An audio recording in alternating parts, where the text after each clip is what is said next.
sidii Gmail-kaaga ama Google Drive-kaaga ugu dirsan lahayd backup-kaaga sida caadiga markaa backup qaadasid wuxuu ku dhigaa platform-ka halkaas waxaa ku qoraysaa remove desktop connection markuu ku soo baxo waxaa leedahay click kadib wuxuu ku keenaa daaqadaani waxaa leedahay connect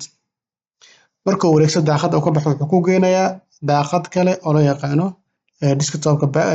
backindiga ama cloud-ka markuu ku keeno uu ka madax bannaan yahay wax loo yaqaano computer-kaaga waa computer kale oo outside ah markaad soo gashid waxaa imaanaysa halkaas ay ku qoran tahay Microsoft Edge-ka markaa ku dhufatid uu ku soo baxo daaqad uu ku keeno halkaas searching-ka waxaa ku qoraysaa